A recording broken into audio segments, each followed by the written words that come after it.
Christmas Eve 2007. The men of Delta Company, Forty Commando, were flying in to set up their new base in Helmand.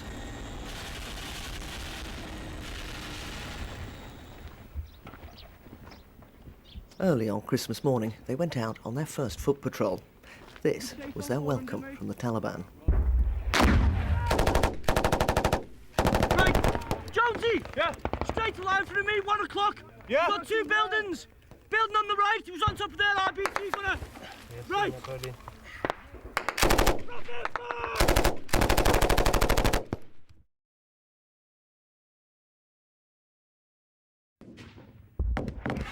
Even in 2007, the district of Nari Siraj was still relatively uncharted territory, although British forces had been here since 2006. What was clear was that many were hostile. We've only just arrived in this area, but it has been good. We've obviously been on 3 patrols so far. We've been in contact on 2, so it looks like it should be a good 3 months out here. While those on patrol took the fight to the Taliban, the other Marines were helping build up the new base, known as Forward Operating Base Gibraltar. The camp and the remains of an Afghan compound was basic, but the Royal Marines, most on their first tour of Helmand, seemed to relish the challenge. Conditions are still pretty basic, pretty austere. What is morale like? Yeah, we've been here 2 days, 3 days now, so actually it's a group of very contented, happy people at the moment. It's a new area that we're into. There hasn't been much military presence here, and as a result of that, there's an awful lot that we can achieve over the next couple of months, and that's really my aim here, is to try and reach out to the local nationals, provide them a bit of security, and just stabilise the situation. Friend and foe were hard to tell apart. I mean, obviously the enemy aren't wearing uniforms and that, so they blend in with the local populace. Insurgents and local farmers, sometimes one and the same. But local elders asked if the troops could help provide schools and hospitals, teachers and doctors, as most with any skills had long since fled the fighting. Send the search dog up to 2-2. Roadside bombs were already a real threat to the Marines. Corporal Charlie Bates and his sniffer dog Brandy risked danger daily to keep the others safe. Try and push up to around Yankee 4-1, just have a sniff around there. At the moment we're going out on every single patrol. There's only me and Brandy up here at the moment, so we're in quite high demand. So working day can range from 3 in the morning till late at night, depending on the patrols programme. Have a look around the area, lads. After a long dawn patrol, all returned safely to base to begin the festivities.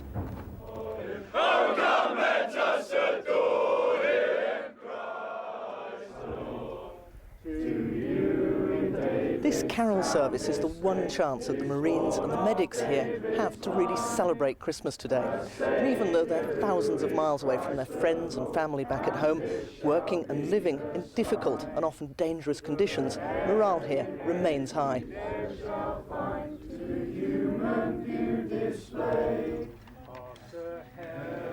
This tour of duty, codenamed Operation Herrick 7, still had another 3 months to run. By the end, 9 men from this brigade had died, almost all killed by roadside bombs, including 3 Royal Marine Commandos. Progress in Helmand was hard to measure, but it was becoming clear that British troops would be here for some time.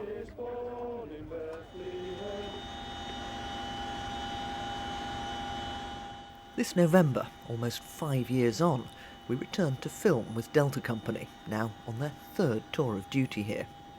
We travelled from Camp Bastion and on to another remote outpost, this time to Patrol Base Clifton. Their old base had been shut down, while the outlying areas they'd once fought in, from Musa Qala and Kajaki to Sangin, had been taken on by US Marines as part of the surge. In this part of Helmand, there is still a Taliban threat today, but for now, the area around this camp has been relatively peaceful. as we come towards 2014 and the British forces' final withdrawal, we're very much now in the transition phase where we're handing over lead security responsibility back to the Afghans. And for you and your men, what's that like? Because I presume that for some of the younger people, it's quite a surprise that it isn't more fighting. A little bit, and there's a certain management of expectations, because throughout our pre-deployment training, which lasts approximately a year, we obviously train for the full spectrum of operations, and so to come out for some of the young men who want to practice their trade, it is quite frustrating. But all of the men and the Marines in the company do get the mission. They do understand that we're entering the transition phase, and if we're still war fighting towards the end of the campaign, then we won't have achieved success.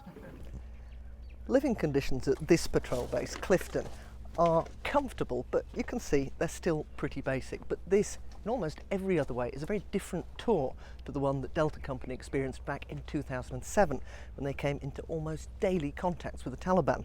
Now it's all about helping the Afghan army and the Afghan police to do their job. On a rocky outpost nearby, an Afghan policeman stands guard.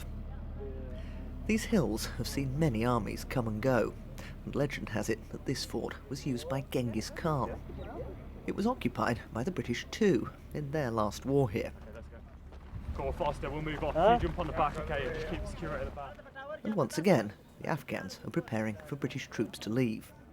This new checkpoint, built with British and Danish money, is for the Afghan local police. They're men recruited from the villages here to keep their own communities safe.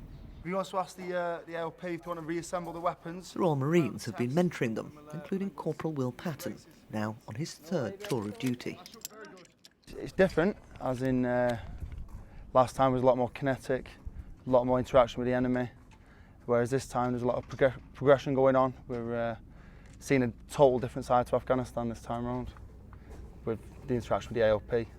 And how does that feel? Personally, it feels like a lot of progress has been made from what they used to be like to what they are now. And what's it like working closely with the Afghans? It's an experience, good and bad. You get to see the Afghan way of life, and you also get to see how it compares to our own way of life back in the UK. Like simple things like turning a tap on you take for granted, whereas here, along with the ALP, we have to pump the well and get the water out. So making a cup of tea is not as easy as you think. If the Chief of Police come in, it'd be better if... we are doing Major Mike Scanlon and the local police commander, Abdul are preparing for the checkpoint to be handed over. From now on, the fate of this area will be in Afghan hands, although the Royal Marines can still be called in for the next few months if things go badly wrong. The situation for this area is pretty good. There are some roadside bombs, but we find most of them before they go off, so people can get on with farming. If the Afghan government helps us by building roads, schools and hospitals and doesn't abandon us, we'll be fine, and the enemy won't want to fight us. But if the Taliban help us, then people here will support them. For British forces now, the Taliban threat from the enemy outside has almost been overtaken by that from the enemy within. The majority of deaths on this tour have come at the hands of men wearing Afghan police or army uniform. Some genuine members of the force who've developed a grudge, others Taliban infiltrators.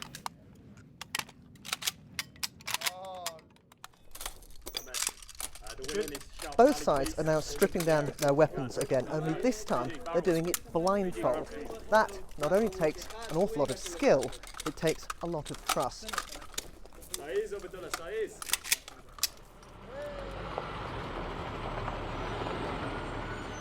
A short drive away, this Afghan army base has already been handed over, although British forces still visit to work and to play, side by side with their Afghan colleagues. But after the recent insider attacks, is there still trust? Yeah, you can never 100% trust anyone, but my guys here with the A&A, we're extremely comfortable with them, and even out on the ground and stuff, you trust them to come and help you out.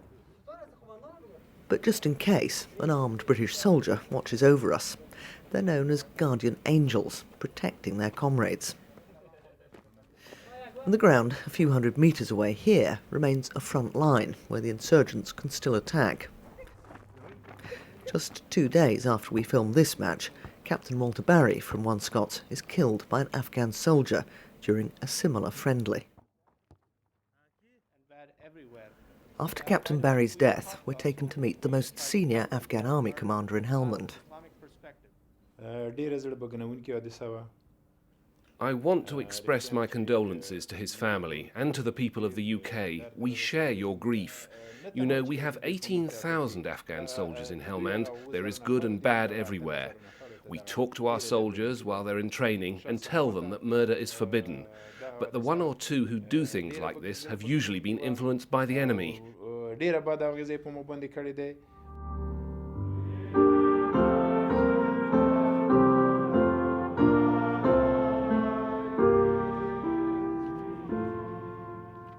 We will remember them.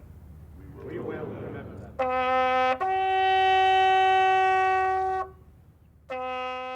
Remembrance Sunday was marked by British troops in Helmand at the 11th hour of the 11th month in the 11th year of this campaign.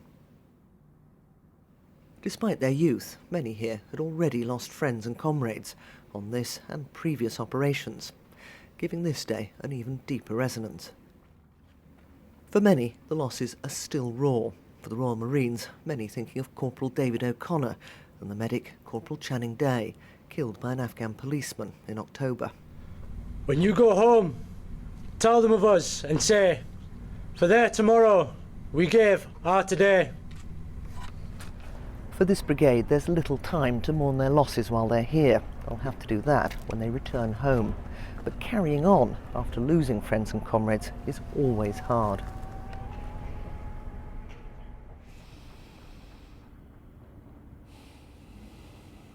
Yes, it is hard. I'd be lying if I said that it wasn't. But in the long term, we have to work with the Afghan National Security Forces to help make them better so that we can then hand it over in good shape and then hand all our responsibilities over to them by 2014. The Royal Marines have taken a number of fatalities in Afghanistan. We've got to ensure that it hasn't been in vain, and I think that the progress that is being made in large parts of central Helmand is testament to their efforts, and I think we shouldn't lose sight of that towards the end of the campaign. As part of their legacy, British forces have been helping dismantle old NATO checkpoints to set up new bases for the Afghan police, built using local methods and local contractors. Off camera, the builder here tells us that corruption amongst police and Afghan officials remains a problem. But he says it is more peaceful now than it was before.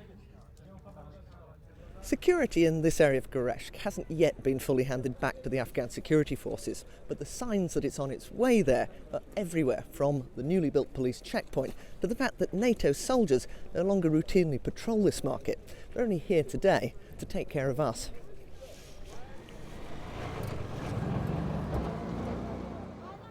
Many Afghans, though, fear what will happen after NATO leaves, especially in Helmand. But the woman in charge of British civilian efforts here says she's determined to ensure that the sacrifices made will not be in vain. Well, I think what is striking about Helmand is how far it's come. It was one of the most conflict-ridden and most destitute provinces.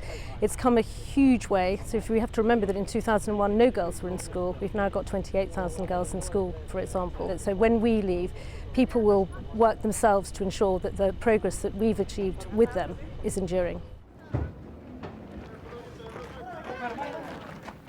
These young Afghan soldiers grew up in a country scarred by decades of war. So what do they think will happen when NATO forces leave? There are two wars going on in Afghanistan. One is for religion and one is for power. When NATO forces leave, the people fighting here for religious reasons will stop, but those battling for power will keep on fighting. But by then, it won't be NATO's fight. The hope is that the Afghan army and police will be able to quell the insurgency that remains. As good as we're going to get them, the rest of progression will have to do on their own. But I can safely say that me, the boss, and the rest of our lads have left our piece of Afghanistan. and done our bit for progression. The international community has promised it won't abandon Afghanistan, but continue to support its government and people in other ways, as British troops on this deployment look to their final months here. I think because of all the sacrifices a lot of ISAF and British troops have made over the years, it's really good for the Marines of Delta Company to be able to return back to Norton Manor, to go to the Remembrance Garden and realise that the trees that are planted in there haven't been for nothing, and we have actually left an Afghanistan which is better than the one we came into all those years ago.